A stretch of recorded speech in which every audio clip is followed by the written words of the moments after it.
Bernard et à votre conservatoire de m'avoir invité à participer à cette riche journée sur l'histoire et le patrimoine des morts. Je dois excuser Odile Jacquemin et Jean-Louis Passito de Maltaï qui devaient participer. Ils m'ont chargé de les excuser. Elle a des problèmes de santé, donc ils ne pourront pas venir participer cet après-midi. Je suis venu vous parler d'un élément, l'eau, qui a occupé 40 ans de ma vie professionnelle et associative. C'est une belle tranche, une tranche passionnante, dont je vais partager quelques moments avec vous. Mais avant de démarrer, je voudrais saluer la présence d'une personne dans la salle sans qui tout ce dont je vais vous parler n'aurait pas existé, n'existerait sans doute pas. C'est Patrick Glo, qui est l'ancien maire de Cogolin et l'ancien président du syndicat des eaux, qui nous fait l'honneur d'être là. Et tout ce que vous allez voir, le barrage, tout ce qu'on va décliner dans ce diaporama, existe grâce à lui. Donc un grand merci. Je peux le traquer parce que j'ai un auditeur très spécialisé de ceux dont je vais parler.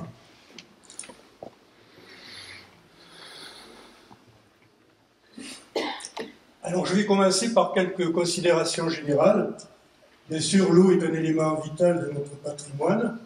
Elle est tantôt débordante et tantôt rare. Bien sûr, c'est ce qui caractérise notre climat méditerranéen, mais dont on sait aujourd'hui que ces phénomènes vont être aggravés, accentués par le changement climatique. Alors cette culture des extrêmes, elle est ancienne sur nos territoires, puisqu'on le voit à travers des ouvrages romains, des ouvrages de Craponne au XVIe siècle, des ouvrages, le canal de Marseille au XIXe, et aujourd'hui le canal de Provence. Les populations de notre territoire ont su s'adapter à ces sécheresses et faire face aux sécheresses. Mais aujourd'hui, on assiste plutôt à l'extrême des cultures avec d'un côté des pratiques agricoles et sociales qui économisent l'eau, qui sont adaptées aux sécheresses, et puis de nouvelles pratiques qui sont venues avec de nouvelles populations, plus urbaines, et qui, elles, sont beaucoup plus consommatrices d'eau, même en très grande quantité. Et avec une question sous-jacente, notre conscience de la rareté de l'eau ne se serait-elle pas assouplie dans le confort du robinet qu'il suffit d'ouvrir pour qu'elle coule?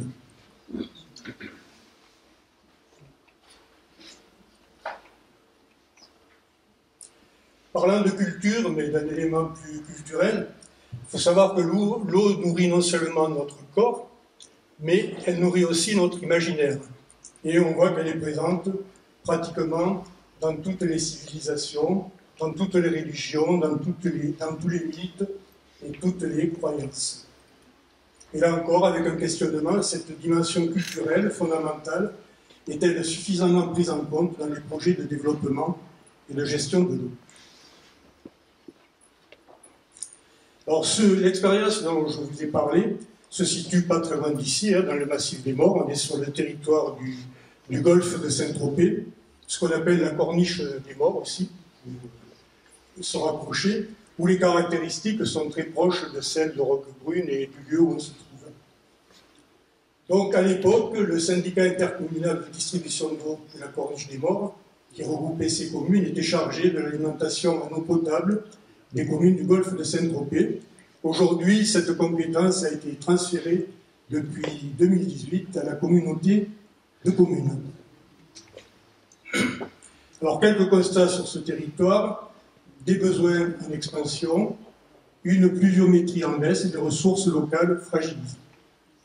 Alors, sur les besoins en expansion, bien sûr, 50 ans, un demi-siècle, la population a quadruplé, et en tout cas, le nombre des abonnés au service d'eau a quadruplé, dont la population a triplé, et les abonnés ont quadruplé. Le volume consommé, bien sûr, a triplé sur la même période. Et puis avec, en bas à gauche, un graphique qui montre toute la problématique de la gestion de l'eau sur nos territoires touristiques. C'est ce que j'appelle la quadrature du cycle de l'eau et du cycle touristique. À savoir que les consommations, la pointe des consommations, le pic des consommations, se situe en été, et c'est le moment où il y a le moins d'eau sur le territoire. En tout cas, où il pleut le moins. Donc une pluviométrie en baisse, donc c'est tendanciel. Là, vous avez la pluviométrie sur une bonne, alors on est entre 69 et 2023.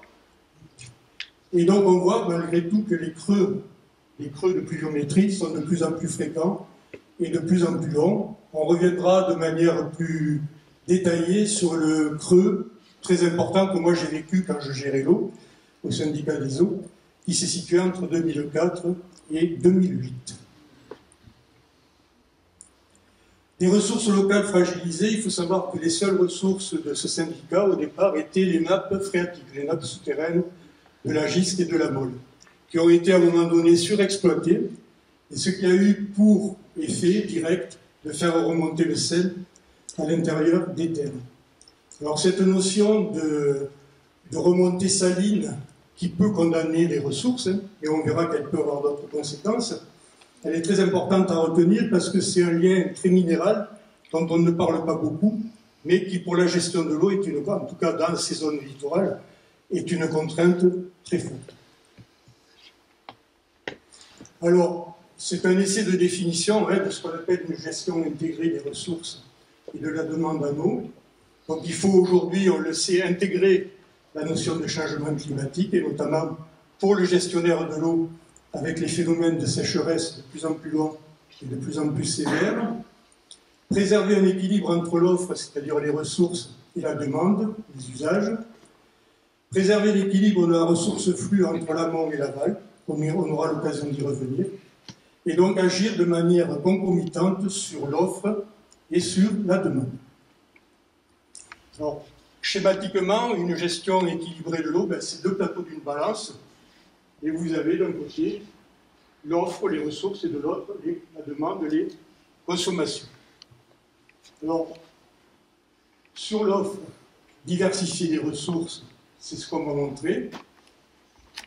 Protéger les ressources, parce que quand on a des ressources, encore faut-il les mettre à l'abri de toutes sortes de pollutions.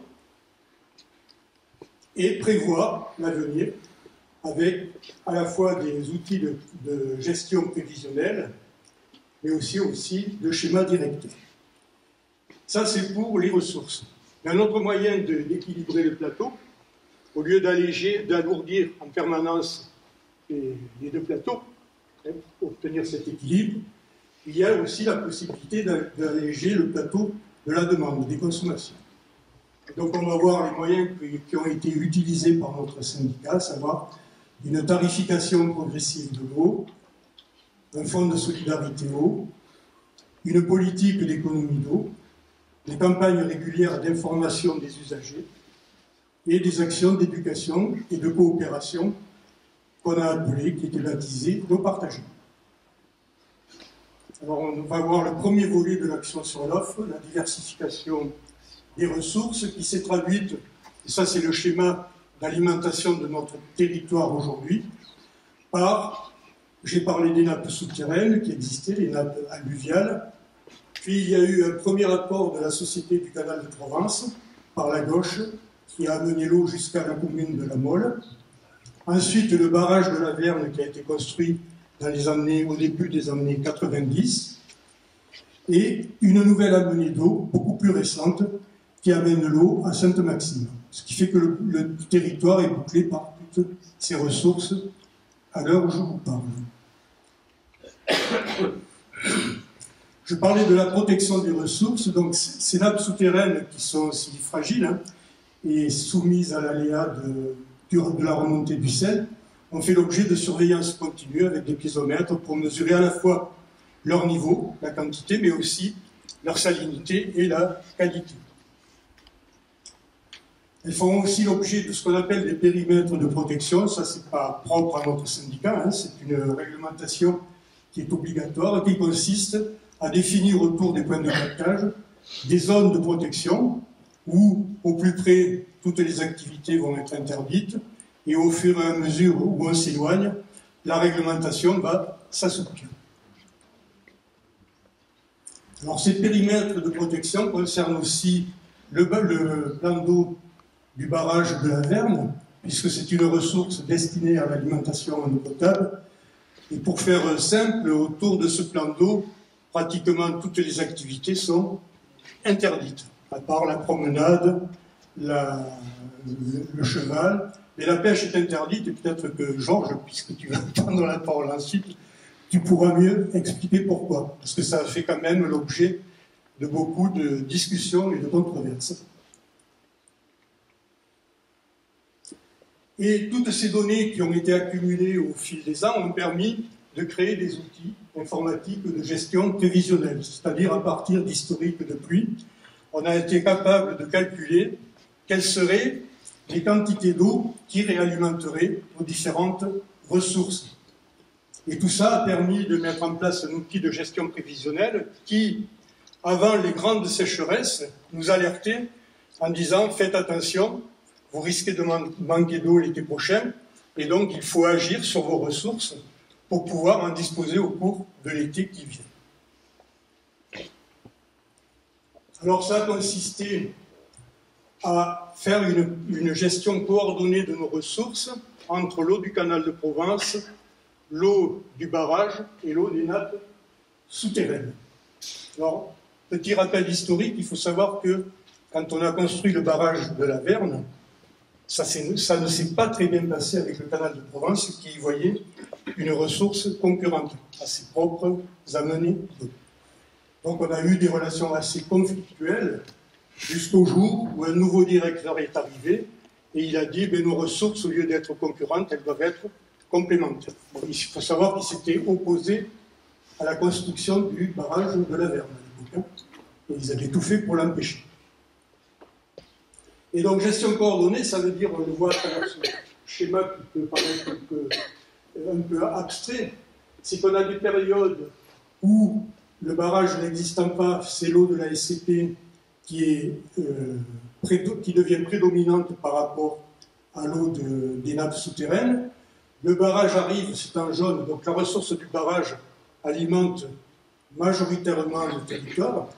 Et puis viennent les périodes de sécheresse où on va utiliser beaucoup plus fortement l'eau du canal de Provence, et notamment en période hors estivale, pour réalimenter nos ressources.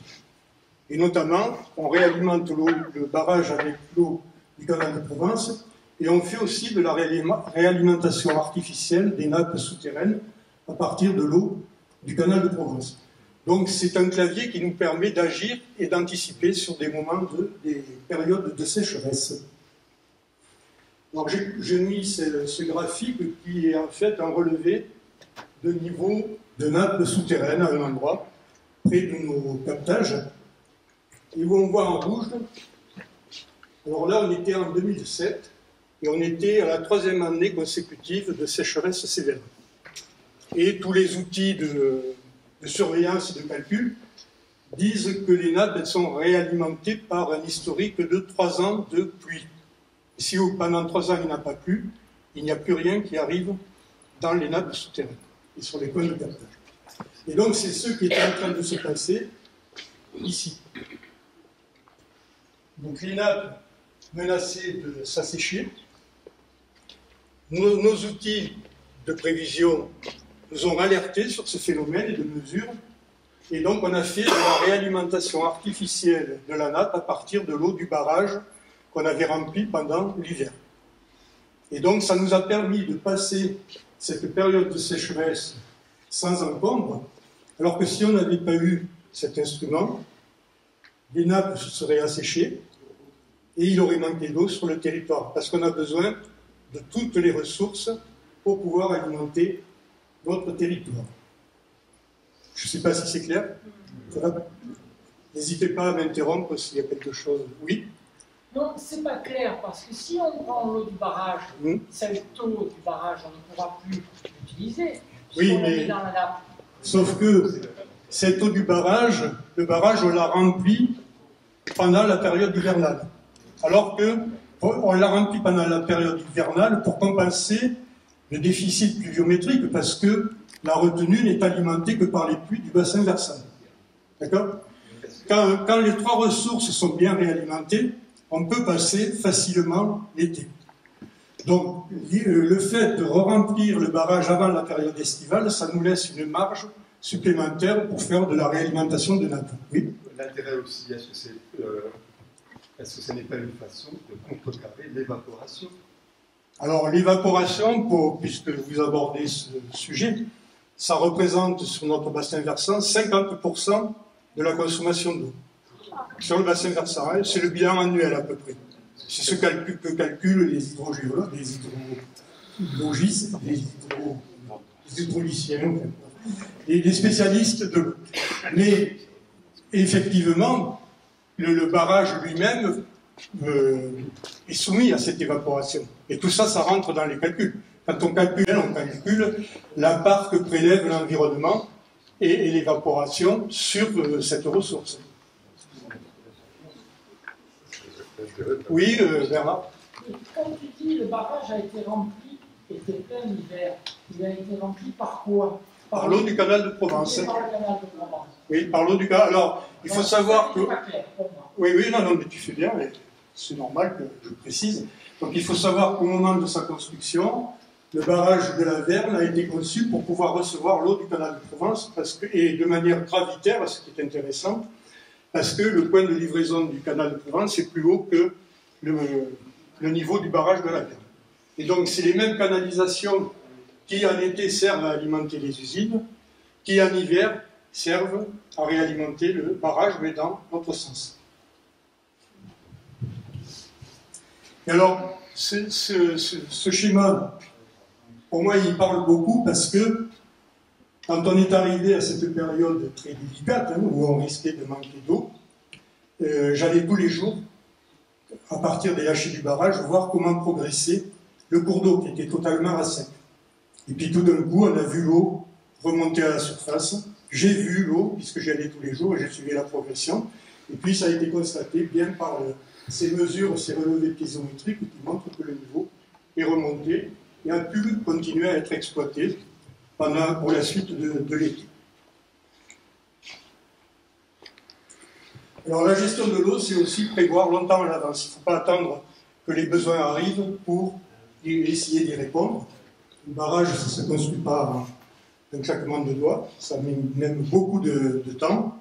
Et puis il faut les infrastructures, les ouvrages, tout ça. Et c'est pour ça que tous les 10 ans, 20 ans, le syndicat mettait sur le métier ce qu'il appelle un schéma directeur d'alimentation en eau, c'est-à-dire prévoir, en fonction des évolutions prévues de la population, hein. Il y a beaucoup d'aléas, mais il y a quand même une manière d'appréhender le futur, en fonction de l'évolution de l'urbanisation de la population, de prévoir les consommations futures, et notamment les consommations de pointe, puisqu'il faut que tout soit dimensionné pour la consommation de pointe. Il faut savoir que la consommation de pointe, elle représente à peu près 5 fois la consommation d'un jour d'hiver moyen. Donc il faut que toutes les installations soient dimensionnées pour faire face à cette consommation. Donc on se projette dans l'avenir, et c'est comme ça que on avait deux orientations, une sans Sainte-Maxime qui à l'époque n'appartenait pas à notre syndicat, où le syndicat était relativement autonome et pouvait continuer encore pendant 20 ans à peu près, mais Sainte-Maxime qu'on alimentait en secours pendant tous les étés était aux abords, n'avait plus de ressources pratiquement. Et l'Est varois qui lui apportait de l'eau n'était plus en capacité de la lui apporter. Ce qui fait que le syndicat a joué la carte de la solidarité et a accepté ce schéma d'aménagement qui tirait parti d'une nouvelle liaison du canal de Provence pour tirer une branche vers Sainte-Maxime qui aujourd'hui alimente notre territoire du golfe de Saint-Tropez, y compris la commune de Sainte-Maxime. Alors, je parlais des deux plateaux de la balance, maintenant on va parler du plateau de la demande, des consommations. Donc on va décliner les actions sur le prix de l'eau, l'information, les économies d'eau, et un volet qui nous tient particulièrement à cœur, celui de l'éducation et de la coopération. Alors sur le prix de l'eau, on en parle beaucoup aujourd'hui, mais ce n'est pas une nouveauté pour notre syndicat, c'est pratiqué depuis des décennies. on a une tarification progressive qui, pour faire simple, les chiffres, ne les regardez pas, ils ne sont pas forcément actualisés, mais ça reste quand même en vigueur aujourd'hui. Vous avez une tranche de consommation, alors pour le consommateur, le ménage moyen, c'est 120 mètres cubes par an. C'est le calcul statistique. C'est là-dessus qu'est basée la consommation d'un ménage moyen. Donc, quand vous êtes en dessous, vous payez un prix qui est très bas. Mais si vous dépassez, même ne serait-ce que d'un mètre cube, ce volume auquel vous avez droit, le prix est multiplié par 4. Ce qui est très dissuasif. Alors, ça a un autre avantage, c'est que ça fait contribuer plus fortement les gros consommateurs, et notamment de la période estivale, qui sont eux-mêmes générateurs de cette pointe estivale. Donc il y a une sorte de justice, d'équité dans cette tarification qui dit ben, c'est ceux qui consomment le plus qui payent le plus. Parallèlement à ça, on a pris en compte quand même que malgré l'image de Saint-Tropez, il y a des ménages qui ont des difficultés pour payer leur facture d'eau. Et très tôt, le syndicat a mis en place un dispositif pour éviter les coupures d'eau de ces ménages et a mis en place un fonds de solidarité avec des assistantes sociales, le gestionnaire du service, les élus du syndicat, pour venir en aide à ces ménages modestes. Alors, information des usagers et des touristes. Information des usagers, quand vous êtes abonné, vous recevez des factures et des informations de votre fournisseur d'eau, je suppose, tous autant que vous êtes. Mais les seuls qu'on n'arrive pas à toucher, et qui sont les plus nombreux en été, ce sont les touristes. Parce que les touristes, ce n'est pas des abonnés, ils vont dans les campings, les hôtels, on ne les connaît pas, on ne peut pas les toucher. Et donc on a fait un travail très important avec les professionnels du tourisme pour faire de l'information dans les campings, dans les hôtels. Parce que quand un touriste arrive dans notre région, lui, qu'est-ce qu'il vient chercher? C'est pas la pluie, hein. C'est le soleil, pouvoir se baigner, etc. Et ce qui s'est passé pendant l'hiver ne le préoccupe pas vraiment. Donc il est important là aussi de faire de la sensibilisation de ces populations pour qu'ils participent aux économies d'eau également. Alors on a également lancé une opération pilote de recherche d'économies d'eau. Nous on est convaincus que les économies d'eau c'est une ressource encore sous-exploitée. Et donc le syndicat avait lancé avec la participation d'établissements comme des campings, des logements à l'habitat collectif, un hôtel, des jardins, des écoles, un supermarché, un port, une opération qui consistait à les équiper, mais aussi à analyser leur manière de consommer l'eau, notamment dans les campings. Et on s'est aperçu qu'en dehors des problèmes de fuite et des problèmes de surconsommation, il y a des problèmes de concomitance de consommation qui provoquent si tout le monde se douche ensemble et si tout le monde, et si en même temps tous les autres services d'eau du camping fonctionnent, ça crée des surconsommations. Et donc un camping a pu réaliser dans cette opération à peu près 20% d'économie pendant la période estivale, ce qui n'est pas négligeable. En tout cas, ce qui montre que c'est possible. Dans les logements collectifs, ça a très bien fonctionné. Dans l'hôtel, ça a été abandonné parce qu'on avait beaucoup de difficultés. Et après, dans les écoles, le supermarché, le port, ça a très bien marché aussi. Donc, et c'est un travail qui doit être permanent, cette recherche d'économie d'eau. Aujourd'hui, il y a des appareils beaucoup plus hydroéconomes qu'on peut utiliser. Les fuites dans les canalisations. Alors, les fuites dans les canalisations, c'est un vrai sujet, tout à fait. Alors, il faut savoir que sur notre syndicat, les fuites se situent aujourd'hui encore autour de 15% à peu près. 15 à 16%. Il faut que vous sachiez que, c'est pas beaucoup, statistiquement, il faut savoir que le réseau, il mesure beaucoup plus de 1000 km, le réseau. Donc sur un réseau de 1000 km, c'est pas énorme. Vous avez des services où la fuite est de 40-50%. D'autres ici qui peuvent en parler mieux que moi dans la salle, mais ça a un prix. Ça a un prix, ça veut dire que ce réseau, il doit être entretenu et renouvelé de manière très régulière. Et c'est vrai que notre syndicat consacrait à peu près chaque année 2 millions d'euros au renouvellement et à l'entretien de ces réseaux. Donc ça va rentrer dans le prix de l'eau aussi. Alors beaucoup de services qui avaient des prix très bas se sont aperçus à un moment donné qu'il fallait faire ces travaux et les prix sont devenus tout d'un coup très, très hauts.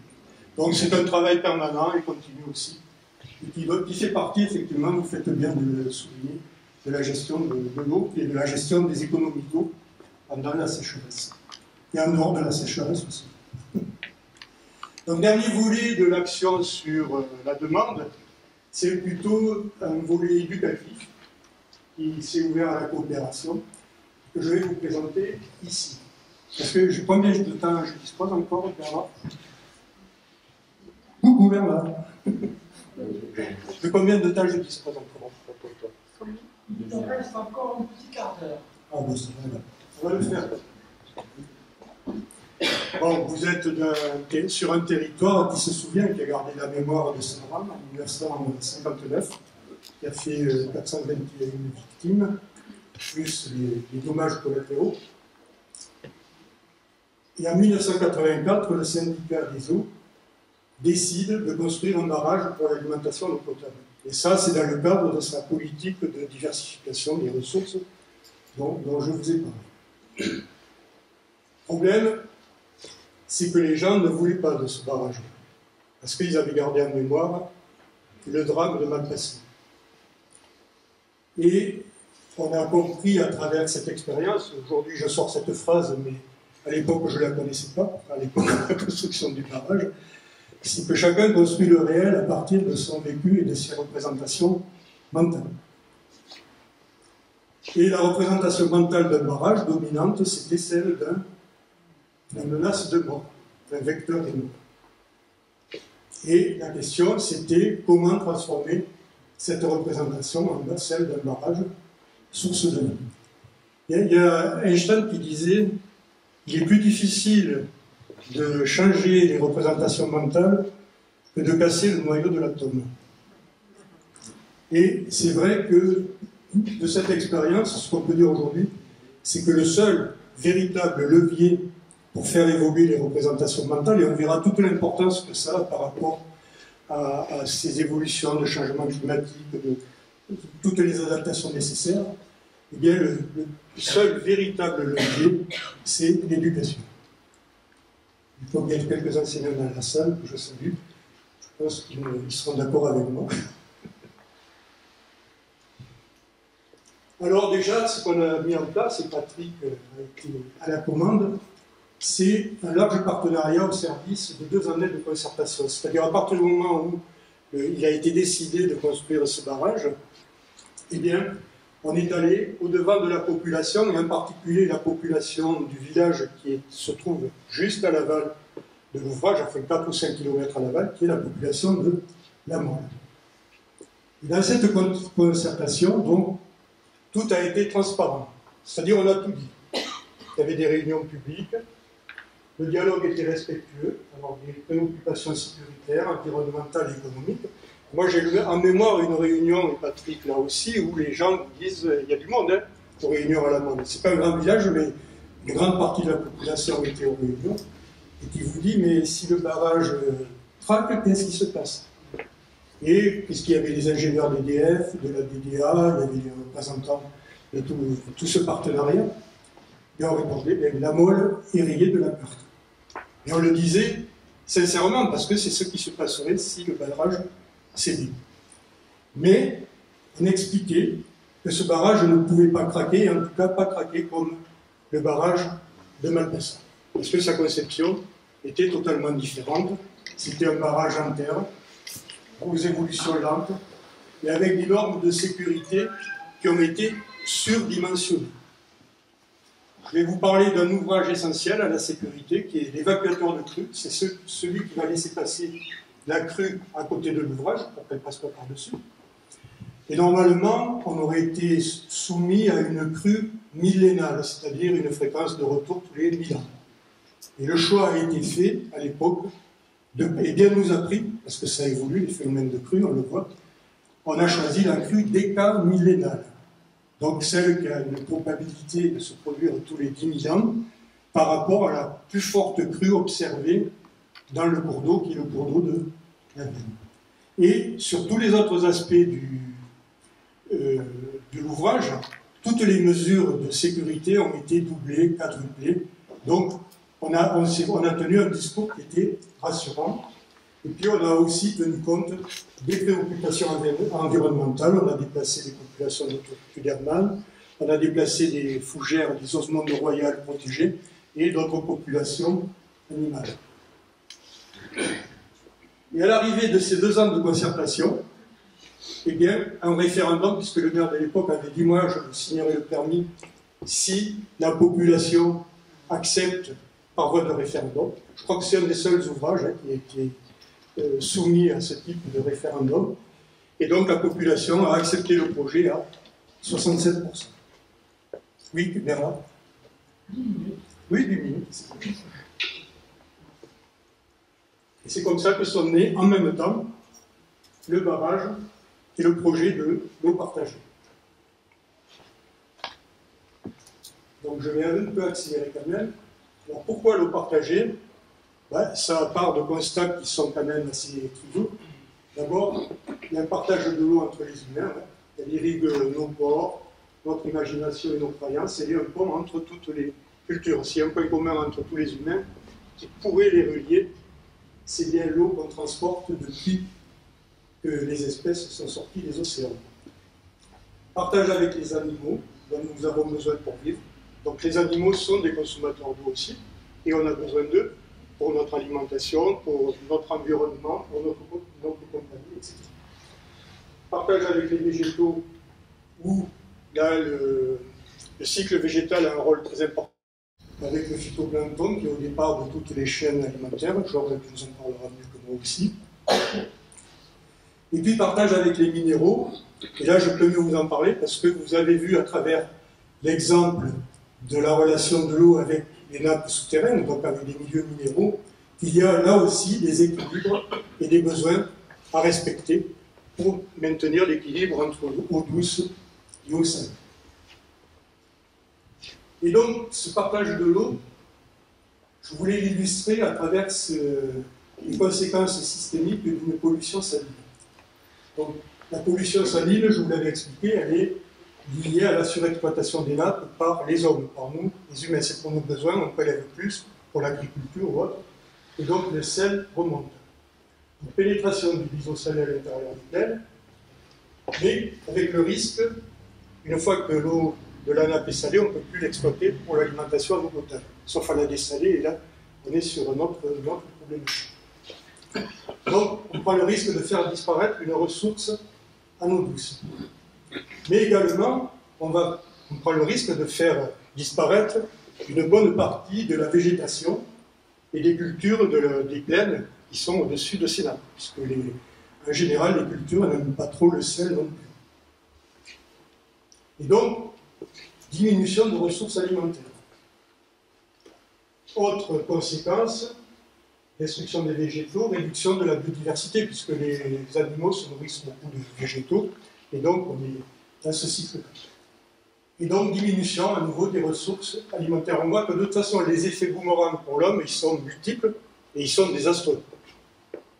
D'où l'importance d'être très attentif à ce que nous on appelle ce schéma. En fait, il décrit bien le fait que notre environnement, avec l'homme inclus dedans, n'est pas au centre, mais fait partie de tous ces utilisateurs de la ressource. Eh bien, on est dans un système, on est interrelié, on est interdépendant. Et cette approche, c'est celle qu'on approche d'un nom barbare souvent, l'approche systémique, l'approche complexe. Mais pourquoi? Parce que la réalité, elle est comme ça. On rend bien compte de la réalité, elle est complexe, elle est systémique, elle n'est pas coupée en morceaux. Hop, je m'occupe des végétaux et puis je ne m'occupe pas des minéraux, je m'occupe des animaux, je ne m'occupe pas des végétaux. Donc, tout ça est très interdépendant. Et c'est pour ça que nos activités pédagogiques qui se sont développées au fil des ans, elles sont organisées de manière à rendre compte de cette réalité systémique. Et c'est pour ça qu'on avait des sorties de terrain à l'échelle du bassin versant de la Morne, du massif des Morts, à gauche, où on étudiait l'eau dans ses relations avec les animaux, avec les minéraux, avec les hommes, avec les végétaux, On faisait aussi, bien sûr, puisqu'on est sur la zone littorale, une approche des relations avec le milieu marin, mais dans un double mouvement d'ancrage au territoire et d'ouverture au monde, on ouvrait ces activités aussi à la connaissance de régions beaucoup plus défavorisées en matière de ressources en eau, à savoir une région sahélienne du Burkina Faso, avec laquelle notre syndicat entretenait des relations de coopération depuis quelques années. Et ce qui est important, qui nous paraissait important dans cette démarche, c'est de développer chez les participants cet outil de pensée complexe. C'est une notion qu'a beaucoup développée Edgar Morin, que vous devez connaître, qui est un sociologue connu, et qui, en matière d'éducation, était très fer de lance de ces méthodes de travail qui permettaient de développer un outil de pensée complexe pour comprendre un monde lui-même complexe. Donc ça, je l'ai déjà dit, donc entrer dans les réalités vivantes et ouverte sur le monde. Alors, pour rendre compte de ces réalités, ces activités ont mobilisé un large partenariat. Je ne vais pas rentrer dans le détail, mais il y avait des hydrobiologistes, dont Georges en faisait partie. Oui, 5 minutes, oui. On y va, on y arrive. Donc, je vais très vite sur le partenariat, mais il était indispensable d'avoir tous les spécialistes et tous les partenaires qui permettaient de rendre compte de cette réalité complexe auprès des élèves. Alors, une approche sensible du réel qui creuse le désir de comprendre et l'approfondissement intellectuel qu'il nécessite. Le contact avec les réalités vivantes, le toucher, le sentir, faisait partie pleinement de cette approche qui donnait après envie de comprendre et d'apprendre. Une méthode originale, la démarche chemin. Donc les élèves étaient confrontés à des situations de problème. Là, on est sur une journée l'eau et les minéraux. Donc beaucoup d'activités comme casser de la roche, faire pénétrer de l'eau, elle pénètre ou elle ne pénètre pas, donc on était dans la corporéité.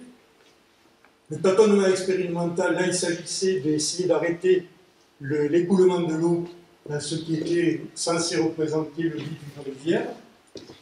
Et donc les élèves ayant testé que la roche était imperméable, ne laissait pas passer l'eau, ils ne pouvaient pas enfoncer leur doigt, et bien ils commençaient à utiliser de la roche. Et ils s'apercevaient qu'entre les différents éléments, il y avait des espaces pour laisser passer l'eau. Donc là, c'est une notion très complexe pour leur âge qu'on ne développait pas, mais la propriété d'un ensemble n'est pas égale à la somme des propriétés de chaque élément de cet ensemble. Voilà. Et à la fin, par tâtonnement, et statut positif de l'erreur, je me suis trompé, qu'est-ce que je fais pour corriger? Et là, on est en pleine démarche scientifique. Et bien, ils mettent de la terre, ils bouchent les trous, et ils arrivent à construire un barrage semblable à celui de la Verne qu'ils vont visiter et qu'ils vont chercher à comprendre ensuite. Et puis, j'ai parlé des actions de solidarité. Donc, chaque année, on recevait les dernières années 1500-2000 élèves par an, ce qui était quand même assez conséquent. Et bien, ces élèves, avec leurs professeurs, leurs enseignants, organisaient des expositions dans chacune des communes qui étaient destinées à présenter leurs travaux, mais aussi à établir des échanges avec les villageois burkinabés qui étaient accueillis au cours de ces expositions et auxquels donc les recettes servaient à financer des actions de coopération.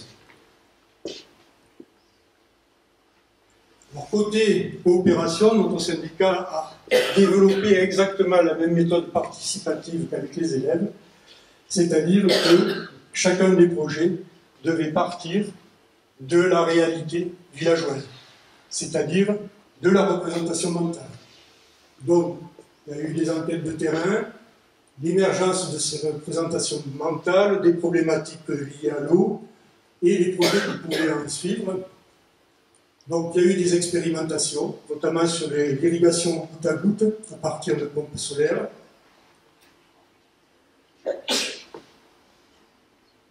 Et puis ensuite, des recherches d'eau qui ont permis d'alimenter un nouveau jardin. J'ai pris cet exemple parce qu'il est probant, il est parlant et c'est une grande réussite. Ce jardin fonctionne aujourd'hui, malgré toutes les difficultés que connaît cette région, et autour de ce forage qui permet de l'irriguer de manière localisée. Alors, d'autres projets, alors, dans le domaine de la culture, je l'avais évoqué au début, il y a un livre de contes et de récits qui a été édité et réalisé avec la participation des élèves, des enseignants et du village de Marcoy, au Burkina Faso. Le centre de lecture et d'information qui a été créé. L'étagification d'un bouli dans les dunes pour irriguer les cultures maraîchères et qui fonctionne toujours aujourd'hui aussi. Donc il y a un film, si ça vous intéresse, vous cliquez les légumes du désert et vous pourrez voir le film qui existe sur cette opération. Et puis dans le domaine de la santé, un film de sensibilisation à la bilharziose, qui est la maladie la plus répandue dans la zone, liée d'ailleurs aux baignades et aux maladies hydriques. Un carnet de santé participatif, des constructions de latrines. Et donc pour conclure, puisque je suis dans les temps, merci. Donc nous, ce qu'on essaie de promouvoir, c'est cette idée que pour faire face aux défis du changement climatique, il faudra changer nos mentalités. Et je vous l'ai déjà dit que l'éducation était le levier le plus efficace pour y parvenir. Une éducation à la citoyenneté locale et planétaire, puisque les problèmes sont aussi planétaires. Donc une éducation capable de partir des vécus et des représentations mentales des participants. Une éducation dont les méthodes permettent aux participants de devenir les acteurs de la construction de leurs connaissances, de leurs compétences et de leurs projets. Une éducation à l'esprit critique pour faire face à l'influence grandissante des réseaux sociaux. Une éducation du futur capable d'accompagner les nécessaires adaptations au réchauffement climatique qui exigent des réponses à la fois globales et locales. Une éducation qui, face à l'impasse d'une croissance finie dans un monde de ressources finies, investit dans l'intelligence sensible et rationnelle pour trouver des réponses adaptées à la question urgente d'un partage équilibré de l'eau et des richesses. Et enfin, je conclus par la phrase de Edgar Morin, une éducation à la complexité et à l'ère planétaire. Je vous remercie de votre attention.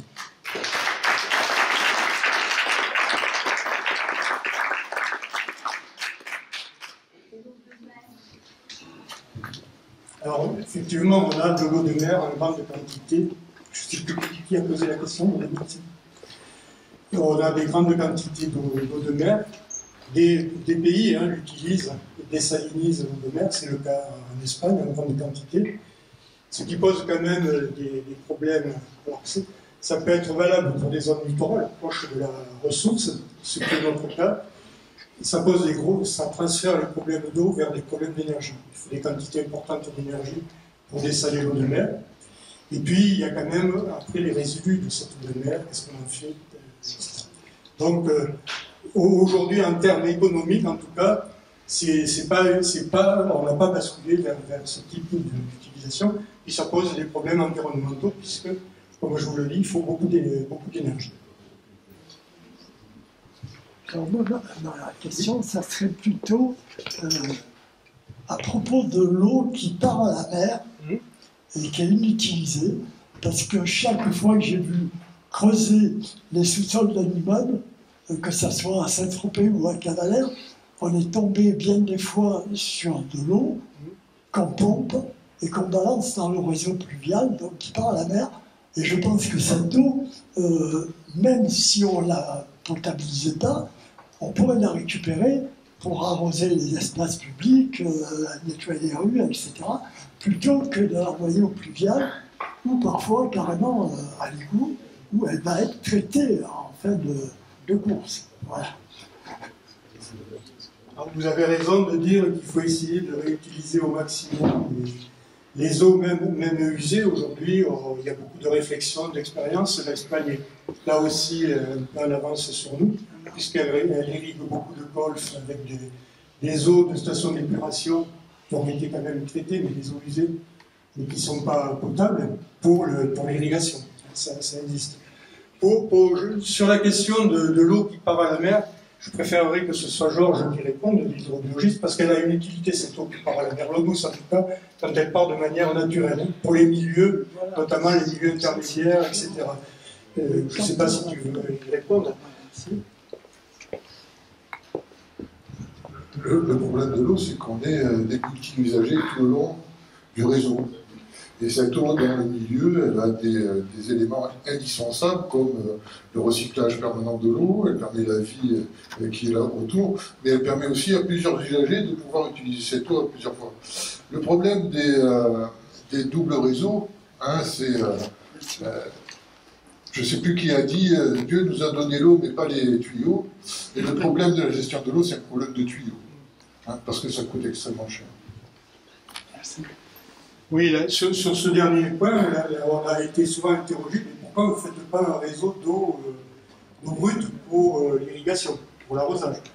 Mais ça veut dire qu'il faut créer 1000 km de nouveaux réseaux, pratiquement, que les coûts deviennent à un moment donné exorbitants. Il est beaucoup plus rentable d'utiliser de l'eau des réseaux qui transportent de l'eau potable pour arroser que de créer un deuxième réseau. Ça, c'est des questions purement économiques.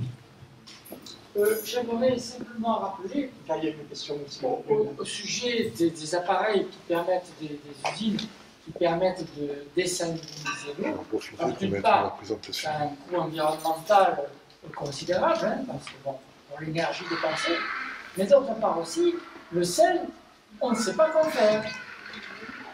On le met où? Voilà. Donc c'est le problème ici.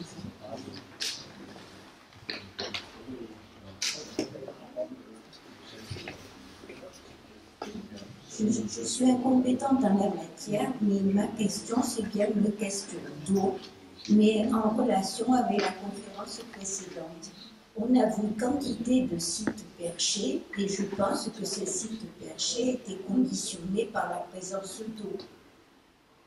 Alors, et je voudrais savoir si en fait la disparition de ces sites perchés est liée ou non à la raréfaction de l'eau. je vais vous répondre. La notion d'utilisation de l'eau il y a 600 ans ou même 300 ans n'est pas la même que celle d'aujourd'hui. Mais elle est vitale. Elle est vitale, mais elle n'est pas du tout la même. Je vous donne un exemple. Au XVIIIe siècle, on ne se lave pas. Les toilettes n'existent, je ne dis pas que ça n'existe pas, mais pratiquement pas, à part chez les bourgeois. Un paysan, il fait ses besoins dans le champ. Hein? Donc il ne tire pas la chasse d'eau. On ne se lave pas, on se lave à la rigueur, même chez les bourgeois ou chez les nobles, les mains et le visage. La notion de propreté, c'est de porter des vêtements propres et blancs. C'est tout. Donc, déjà, l'utilisation de l'eau n'est pas du tout la même que celle que nous avons aujourd'hui. Hein, je ne sais plus c'est combien la consommation moyenne pour nous, c'est combien 400 litres par jour. Oui, c'est ça, oui. Voilà. Là, on n'en est pas là. Et d'autre part aussi, même l'eau que l'on utilise, que l'on boit, n'est pas du tout la même que celle. On a des notions d'utilisation de l'eau très différentes, même celles que l'on boit. On ne boit rarement l'eau pure. On la coupe toujours avec du vin.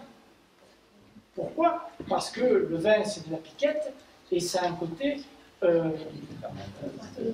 c'est une microbe, hein, par exemple. Et moi qui ai dépouillé parfois des registres complets, des séries complètes de registres de décès, vous avez des moments tout à coup en plein été, ou en plein hiver d'ailleurs, d'hécatombe, parce que l'eau est pourrie. Hein, voilà. Donc, on ne peut pas poser, bien sûr, que ce sont des sites, par exemple, on a montré ce matin le site du Fort Freinet. Eh bien, il n'y a pas de source là. Donc, on se déplace comme en Afrique on voit aujourd'hui. Vous avez des femmes, en général, c'est les femmes et les enfants qui sont dévolus à cette tâche, qui passent la journée, ou une partie de la journée, à aller chercher de l'eau. Donc, il faut imaginer que parfois, et souvent, dans les périodes précédentes, même chez nous, les personnes passaient du temps à aller chercher de l'eau. Voilà. Donc, ce sont des difficiles de... Par contre, voilà. moi je ne suis pas spécialiste sur les sites archéologiques. Il y en a un que je connais bien, c'est la Chartreuse de la Verne, Et si elle s'est installée sur ce site, c'est parce qu'il y avait beaucoup de sources autour qu'elle a captées et qu'elle a utilisées pour sa propre alimentation. Tout à fait. Mais il n'en demeure pas moins que les usagers, les moines, Oui, bien sûr. ou leur domesticité, n'avaient pas les mêmes besoins en eau que les nôtres aujourd'hui. Ah, ça n'a rien à voir. Pour le cas du site de Sainte-Pensée, en tout cas, j'ai vu sur les études. Prenez le micro, s'il vous plaît. Il est là, c'est la dame qui l'a. Pour le site de Saint-Candie, en tout cas, la question s'est posée. Puisqu'en effet, on ne connaît pas de source en eau sur le site. Néanmoins, au vu de la taille, donc 8 hectares de site archéologique, d'enclos, avec certainement aussi de l'élevage qui était pratiqué en eau, il y avait forcément un enjeu d'avoir de l'eau à disposition. Par contre, on sait qu'une récupération d'eau pouvait être opérée et stockée. Donc, pour le moment, en tout cas, pour Saint-Candie, on n'en sait pas plus, mais en effet, c'est une problématique qui est posée actuellement. Mais vous avez montré, j'ai vu une image de fortification entre deux enceintes, j'ai vu une image avec de l'eau.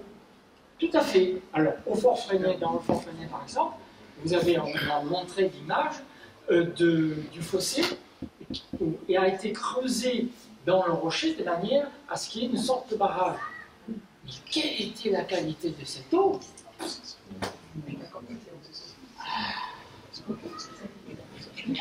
Et n'oubliez pas quand même que l'on mourait, les enfants, 50% des enfants en bas âge mouraient de maladie, et on n'avait pas les mêmes exigences qu'aujourd'hui. D'abord, comme je l'ai dit, pour se laver et tout ça, et même pour manger, pas du tout les mêmes exigences que nous aujourd'hui. On n'est pas du tout dans les mêmes consommations.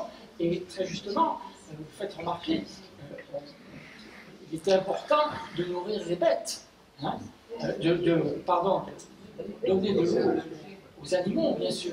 Mais là, on est dans des dimensions totalement différentes des nôtres. Aujourd'hui, ce qui pose problème, quand même, c'est notre surconsommation de l'eau.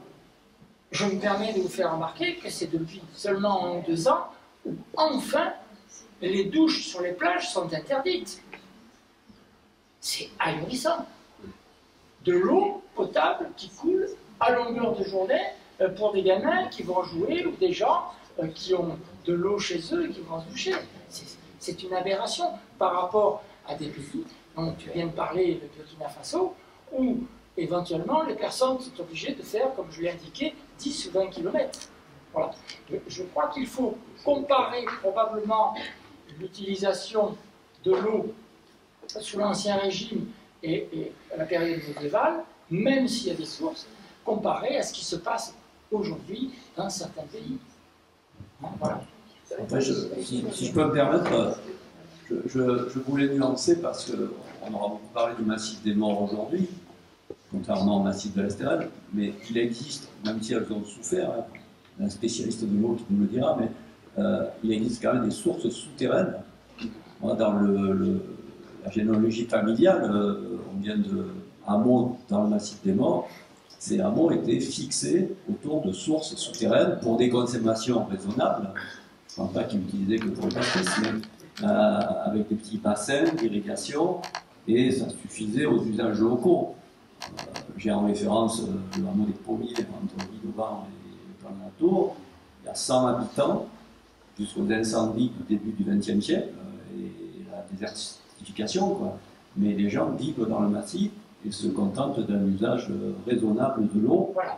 Et si je peux me permettre encore une fois, mais il faut nuancer avec les ouvrages de fortification qui sont sur des promontoires où potentiellement on amène de l'eau, comme on pourrait le faire, y compris sur les forts dans les Alpes.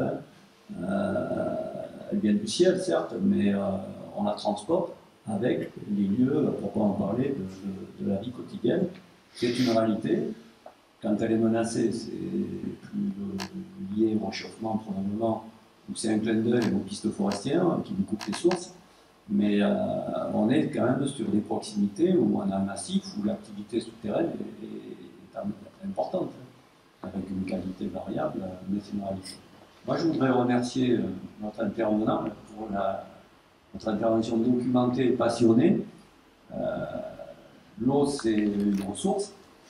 On en parle beaucoup, hein. Vous avez évoqué le Sahel, c'est un droit aussi. Et puis, c'est aussi une philosophie, vous l'avez très bien illustré. Et ça, c'est un clin d'œil. J'ai senti la nostalgie du syndicat. J'espère que la communauté de communes portera aussi haut ces valeurs. Mais bon, je sais qu'il n'y a pas très clos dans la salle. On pourra en parler en off. Mais moi, j'ai une question sur le golfe. Vous avez parlé du partage de l'eau, du pont entre les cultures, c'est un beau symbole. Comment, c'est pas la vocation de cette distribution d'eau auprès des ménages, comment est appréhendée la question de l'eau agricole dans le Golfe? Est-ce que la seule solution c'est le canal de Provence? Est-ce que depuis la mer on distribue? Quelle réponse apporter à cette volonté locale de redynamisation de l'agriculture dans la vallée de la Giscle, un peu dans ces endroits? Et puis, il y a une autre question aussi en lien avec le vignoble, la région s'en occupe pas aussi. Mais voilà, comment se partage l'eau entre l'eau des ménages, des particuliers, de l'activité aussi professionnelle de l'entreprise, hein. La plaisance consomme de l'eau, hein. Et comment c'est envisagé? Est-ce qu'il y a des projets en cours? Je suppose qu'ils vous ont pas échappé, quoi. Excusez-moi. Non, mais... Bon, c'est bien parce qu'on a un débat, c'est ce que je souhaitais, mais on va quand même, après tu fais ta réponse, et Georges Olivary va faire son intervention, et on pourra reprendre après la discussion sur la distribution. Non. Oui, alors le secteur agricole n'est pas le consommateur principal de l'eau dans le golfe de Saint-Troup, et l'agriculture, hormis la vigne, n'est pas très développée. Ce que je sais, maintenant je suis devenu à la retraite un citoyen comme les autres, je lis les nouvelles, donc c'est qu'il y a des projets effectivement d'amener l'eau pour l'agriculture et pour les vignes notamment, puisqu'ils parlent d'irriguer les vignes. Je ne suis pas un spécialiste, je ne me prononce pas sur le sujet, mais à partir de l'eau du canal de Provence. En tout cas, moi, dans ce que je vous ai montré, il y avait quand même une solution très intéressante qui consiste à lâcher de l'eau du barrage et pouvoir alimenter de l'eau en eau brute des activités agricoles, sans créer de nouvelles canalisations. Voilà par exemple une réflexion qui peut être intéressante à prospecter. Après, sur le nautisme et tout ça, ça fait partie de ces activités qui se sont beaucoup développées avec le tourisme, qui sont fortement consommatrices d'eau. Alors je sais que maintenant les ports font des efforts aussi, hein, pour contrôler, pour faire payer, pour que les bateaux lavent moins. Mais cette régulation, elle n'est pas facile. Mais concernant l'agriculture, alors oui, nous on a vu quand même des demandes d'agriculteurs à qui on ne pouvait pas amener des canalisations d'eau brute, mais qui utilisaient l'eau de la nappe, mais à des endroits sensibles, susceptibles de faire remonter le sel. Et donc on leur a proposé un tarif très avantageux, à condition qu'ils abandonnent leur forage, parce qu'additionner tous ces forages pouvait faire remonter le sel, ce qui aurait compromis y compris leurs propres ressources. Hein. Et par contre, on leur a fourni de l'eau du réseau, potable, désolé, mais à un prix qui était celui qui équivalait à celui de l'eau d'un forage. Et donc on a eu beaucoup de demandes, et notamment un jeune agriculteur que vous connaissez, Yann Ménard, à qui on a fourni de l'eau dans ces conditions et qui a pu développer ses activités agricoles grâce à ce type d'alimentation.